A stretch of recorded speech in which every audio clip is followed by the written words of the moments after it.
عملتها بكل الطرق وارجع تاني اعملها بطريقه القديم. مفيش احلى ولا اجمل منها. نسمي الله ونصلي على الرسول عليه افضل الصلاه والسلام. هيا بنا نطبخ مع حنان. وحله على البوتاجاز نصها ميه بتغلي، نص معلقه ملح، نزلت ب 400 جرام اللي هو الكيس 400 جرام مكرونه، اي نوع مكرونه بس تكون كبيره شويه. اخدت منها بس كوبايتين اتنين ميه وهي بتتسلق 7 دقايق وهصفي. معلقتين اتنين سمنه، بصلتين اتنين مكعبات اشوحهم. اول ما هيتدبلوا كده اركنهم على جنب. معايا قطعه لحم. قد ايه يا حنان؟ قد ايه يا حنون؟ مش هقول. تقولوا بقى ربع، تقولوا توم، تقولوا نص، براحتكم، عشان مش بحب الكلام اللي ملوش لازم. ما اقدرش حد يقول لي كلام ويكذبني فيه. بصوا انتوا شايفينها قدام منكم، هي ربع واقل من ربع كمان، بس دي ترجع لك، ممكن تزودي ممكن تقللي. وانا كل ما بقلل في اللحمه اكتر في الاكلات دي بتبقى انا بحبها اكتر. البصله حلوه شمعتها وطشيت اللحمه على الطاسه وهي سخنه. بعد ما صفرت البصله كده بتديكي طعم ونكهه حلوه قوي قوي.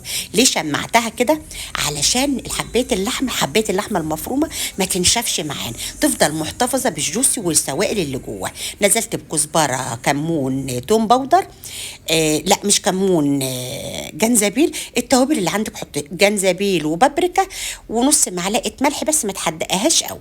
والميه بتاعت المكرونه اللي انا سالقه بيها نزلت بيها بكبشتين اتنين بتخليها حلوه جوسي برضو وتنشف وتبق. حطت لها معلقه دبس رمان، ده اختيار، عندك ما عندكش ما فيش مشكله.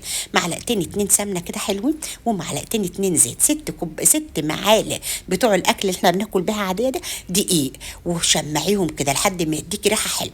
ده لتر لبن.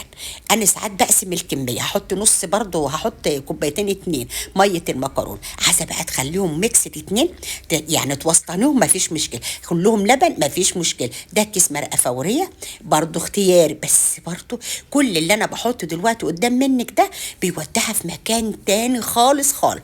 رشه جنزبيل، رشه فلفل اسود، وقلبت رشه صغنن وبقبق بقى كده معانا وايدك فيها على نار هاديه. بص السمك بتاعها بقى انا عايزاها السمك ده. بص في الوقت ده عندك وش لبن حط، عايزه كريمه حط، مش عايزه خالص هقول لك هنعمل ايه برضو تاني. دي بيضه بدرجه حراره الغرفه. اول ما اطفي البوتاجاز خدي بالك بقى من الخطوه دي، حطيت لها سيكه بس فلفل اسود وقلب ايدك فيها ما تخليهاش تتطبخ. هي البشاميل سخن والبيضه بدرجه حراره الغرفه، ربع معلقه ملح، ظبطت الحدق بتاعي وقلبي بتخليها هشه وخفيفه، بصي اكنك يعني بشاميل ملوش حل. خدي بقى البشاميل ده مني وما تعيديش وراي، جربيه بالظبط كده وشوفيه. طلعت برده كده كوبايتين اتنين بشاميل كده حجم وسط يا 4 كبشات. نزلت بالمكرونه في البشاميل وقلبت. طب ليه بقى ما حطيتوش في الصينيه ورشيت عليه الصينيه؟ حط معلقتين اتنين بشاميل، لانك لما بتحطي البشاميل في المكرونه بيدوله المكرونه ديت خواتم كبيره شويه. انا بحب دي شكلها حلو. اي نوع مكرونه عندك هاتي بس تبقى كبيره تتحمل وتشيل معانا البشاميل.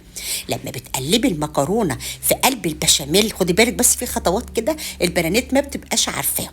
اما بتقلبي المكرونه في البشاميل بتشرب منها، بتبقى جوسي كده وشاربه، تيجي تطلعي حبات المكرونه بتحسي لها انها طعم، مش محتاجه انت العصاج ان هو اللي يديها طعم. تمام. طب حطيت طبقه مكرونه بالبشاميل من تحت، وحطيت العصاج بتاعي فردته عليه وبطبطه كده عشان كله يلزق في بعض، ونزلت بطبقه البشاميل التاني والبشاميل اللي انا كنت طلعاه الكبشتين نزلت بيها. الله بقى يا وعد يا وعد. بشرة بقى مكرونه مكرونه بشرة جبنه تركي بشر الجبنة تركي بتوديها في مكان تاني. طعمها بيبقى حلو، مالحة شوية بتبقى لذيذة، بتخلي الوش والطعم والريحة حلوة قوي. بصوا بقى عشان الولاد قالوا لك لازم تحط جبنة موتزاريلا، هو مش لازم، بس انا وهي اول ما خدت لون اصفر كده رشيت رشة واحدة بس كده علشان بس خاطر الولاد، انما احنا انا بستغنى عنها بصراحة. بسم الله ما شاء الله، لا حول ولا قوة الا بالله. شايفين الجمال؟ شايفين الطعامة؟ شايفين اللذاذة الخفية هشه؟ تحس ان البشاميل انت مش بتاكلي بشاميل، انت بتاكلي حاجه حلوه قوي.